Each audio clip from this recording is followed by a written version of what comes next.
visage a des traits si fermés, semble-t-il, si communs, si vous le préférez, que vraiment déjà là, il y a quelque chose de choquant. Peut-être plus choquant encore est ce troisième. Vous regardez, toute la séduction du corps du premier était complètement abandonnée. Ça, c'était peut-être l'expérience du deuxième que vous venez de voir. Mais en plus, cette fois-ci, le visage est étonnant. Regardez l'expression de ce visage. Un visage qui est à la fois vide, parce qu'il semble n'avoir jamais été plein, c'est-à-dire vide par une sorte de stupeur au sens étymologique du terme, mais en même temps creux, si vous le voulez, c'est-à-dire prêt à raisonner. C'est très ambigu de nouveau l'impression que peut donner ce Saint Jean-Baptiste, mais en dépit, encore une fois, du caractère commun de ce visage, vous sentez comme un potentiel qui est très marquant. Et alors le dernier que je vais vous présenter est le plus étonnant, c'est celui qu'on appelle le Saint Jean-Baptiste de Kansas City. Je vous promets que ce n'est pas parce que le modèle venait de là-bas, c'est parce que le tableau s'y trouve, évidemment, où l'héroïsme peut-être du corps est devenu beaucoup plus marqué, beaucoup plus violent, si vous le voulez, avec une prise de position de l'espace bien plus déterminée et bien plus définie, mais l'ombre et la lumière jouent ici de façon telle, et remarquez que c'est l'une des premières fois dans les Caravages que vous voyez en succession, l'ombre et la lumière jouent de façon telle que le visage a accusé encore de façon plus grande l'ambiguïté du sentiment que reflète le sein. Car le visage est un visage pris en tel relativement paisible, mais le jeu de l'ombre et de la lumière violemment découpés lui donne une espèce d'extraordinaire violence. Vous remarquez ? L'ombre et la lumière rendent la violence même de Saint Jean-Baptiste ici. Et en fait, vous voyez, c'est en répétant ces sujets, en les traquant, en les scrutant, en les analysant, en progressant chaque fois, que vraiment Caravage apprend à donner la pleine mesure de lui-même. Et cette pleine mesure de lui-même, maintenant, il va la donner. Nous arrivons à l'époque des chefs-d'œuvre. Un premier chef-d'œuvre, mais malheureusement le document est si mauvais que je vais passer très vite, c'est le repas à Emmaüs, d'ailleurs horriblement restauré au cours des siècles. Je me permets donc de le faire immédiatement sortir de scène. Un deuxième chef-d'œuvre, c'est la mise au tombeau de la Pinacothèque Vaticane. Un tableau qui est absolument étourdissant, puisque nous assistons au moment même où, vraiment sans le moindre ménagement, on fait basculer lourdement le cadavre du Christ dans le tombeau. Et j'ai dit cadavre exprès. Le bon ton voudrait que je dise corps, je sais, on m'a appris ça. Mais là, c'est un cadavre. Il a du poids, il a de la matière. Il a même, si vous le voulez, une certaine rigidité qui commence à se manifester. Il y a quelque chose de terrible dans ce corps martyr qui est déversé dans le tombeau. Et remarquez que ce qu'il y a de terrible, c'est surtout que Caravage nous a situés, non pas un peu d'en dessus, c'est-à-dire pouvant regarder ça de façon détachée, non pas à niveau, ce qui nous permettrait de regarder ça comme des acteurs, mais bien pire, il nous a mis au fond du tombeau.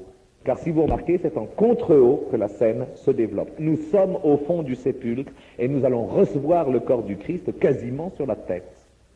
Par là même, nous sommes terriblement concernés par le mythe même de la mort du Christ, par le mythe surtout du sacrifice du Christ.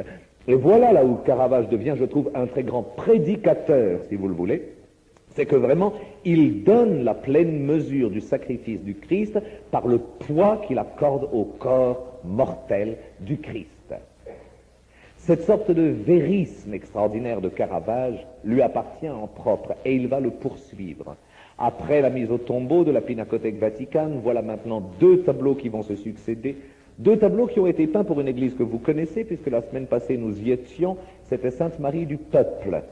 Eh bien, dans le maître-autel de Sainte-Marie du Peuple se regardent deux Caravages parmi les plus beaux, le crucifixion de Pierre que vous avez sous les yeux et la conversion de Paul que vous allez voir dans un instant.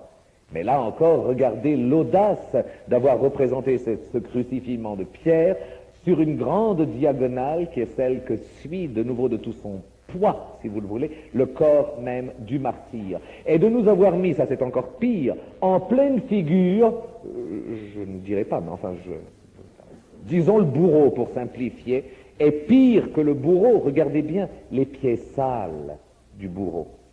Et pourquoi pas? Et pourquoi pas?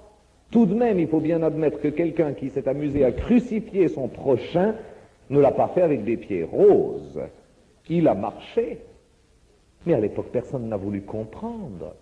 On était, je le répète, dans une époque où on se lavait les pieds avant de poser. Et on se lavait les pieds avant de crucifier. Donc ça a été jugé comme une audace de peinture tellement épouvantable que du coup plus personne n'a voulu voir la beauté, l'originalité, l'émotion poignante d'un tableau comme celui-ci, mais uniquement cette vulgarité qui colle dès maintenant au corps même de Caravage. Le tableau qui lui fait face, voilà, c'est un des Caravages les plus étourdissants qu'on ait jamais vu. C'est cette conversion d'un Paul qui est tombé, vous le voyez, le cheval. Le cheval a presque l'air de devoir l'écraser, semble-t-il. Mais Caravage réussit à donner ici l'illusion du miracle de façon vraiment étourdissante en peinture. Car vous voyez, c'est bien d'une lumière miraculeuse que le personnage principal reçoit. Mais d'où vient-elle cette lumière miraculeuse? Presque de l'illumination phosphorescente de la panse de son cheval. Regardez ça. C'est vraiment cela qui attire l'œil du spectateur au premier plan, comme si une lumière, alors là véritablement divine, venait presque se casser sur le cheval, comme pour mieux illuminer le personnage en bas. Et cette composition qui se referme de nouveau dans une forme d'œuf, regardez, les bras du saint, l'encolure même et la croupe du cheval, cette composition-là est certainement l'une des plus fortes que Caravage ait jamais osé. Nous sommes maintenant en plein dans la grande maturité. Et cette grande maturité, Caravage, bien sûr, va la poursuivre. Cet homme qui est un homme à qui on reproche de boire, de se saouler, de voler, de violer, de piller, d'assassiner, cet homme-là peint sans relâche. Sans relâche. Même des tableaux comme celui que vous avez sous les yeux, dont il est si mécontent qu'il les détruit, sauf un petit bout qu'il veut bien conserver. Car en effet, ce que vous avez sous les yeux, c'est un tableau fragmentaire, c'est un bout d'un tableau détruit par le maître lui-même, mais dont il ne reste que le personnage principal, Salomé, que vous avez sous les yeux.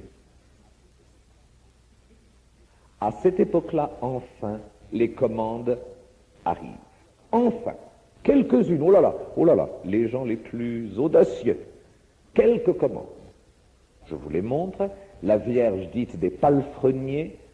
Elle a été en effet offerte par la corporation des palefreniers à Saint-Pierre, présentant donc la Vierge tenant l'enfant, lequel piétine le serpent de l'hérésie, étonnante Vierge, une Vierge de faubourg, étonnant enfant qui prend presque une sorte de plaisir à piétiner son serpent, mais surtout étonnant serpent qui n'a jamais été aussi serpent qu'il est serpent ici. Un peu trop. On va voir quelques détails. Voilà cette Vierge. J'allais dire qu'elle n'avait pas l'air très vierge, mais comprenez-moi, j'entends, c'est vraiment pas du tout l'image héritée des Guido Reni et de la grande tradition piétiste de l'époque. Je comprends que ça ait pu étonner et surprendre. Voilà surtout l'enfant piétinant ce serpent qui en est gluant d'hérésie. Puis, deuxième de ces commandes, la Vierge dite des pèlerins. Un des Caravages qui est aujourd'hui encore à son emplacement d'origine à l'église San Agostino de Rome.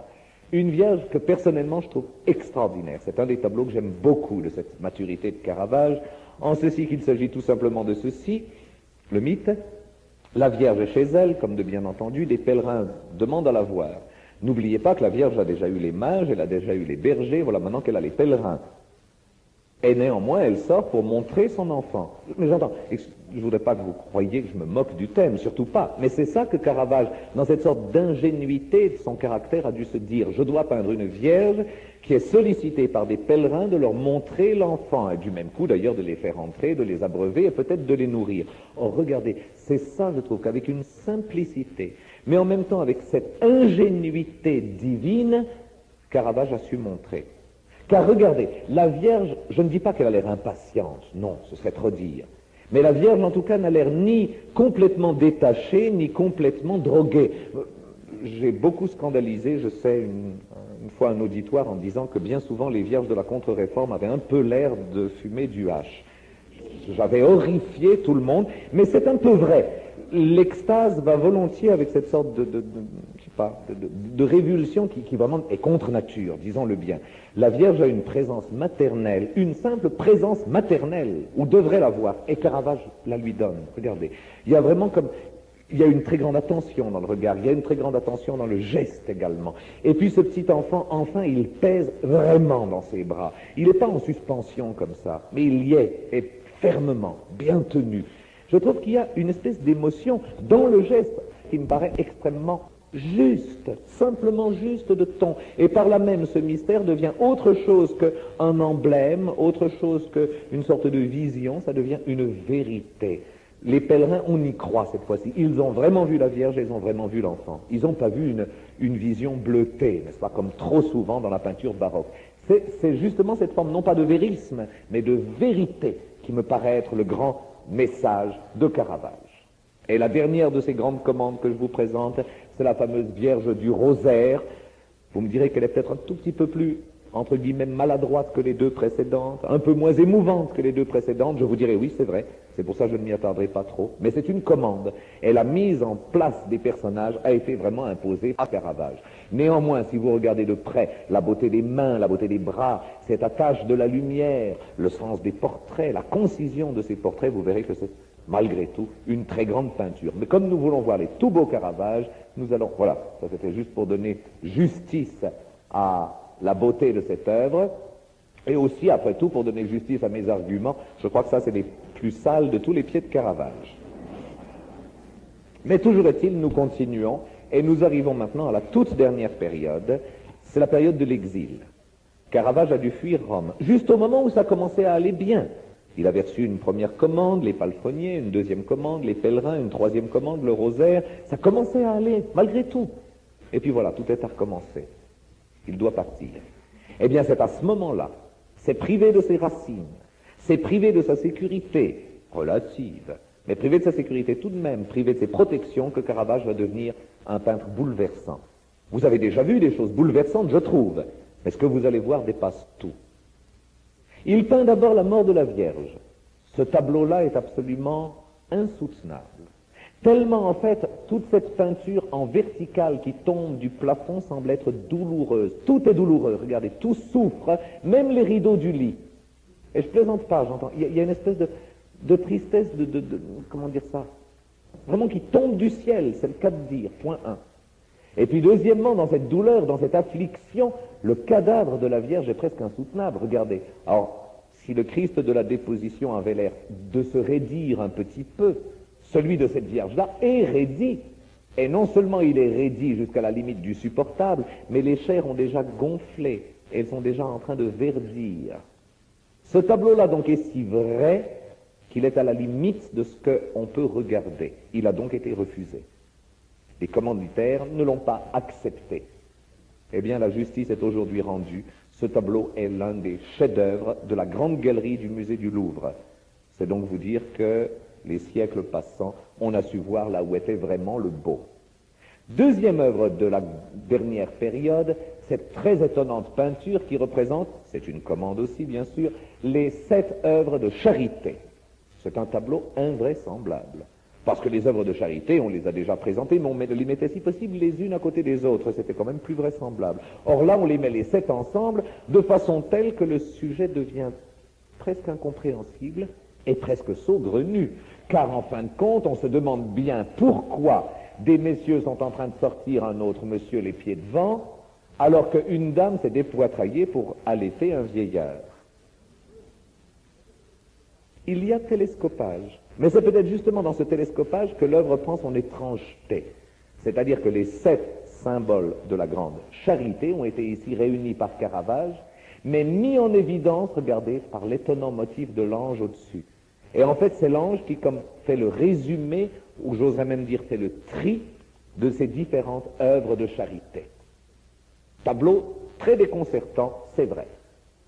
Voilà le détail de la charité dite romaine, je vous rappelle, la jeune femme, qui allaite son propre père pour qu'il ne meure pas de faim en prison.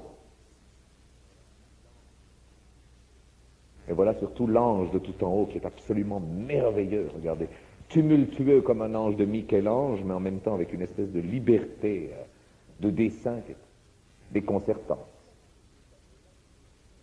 Donc déjà dans ces deux tableaux-là, des choses vraiment très curieuses, très étonnantes. Mais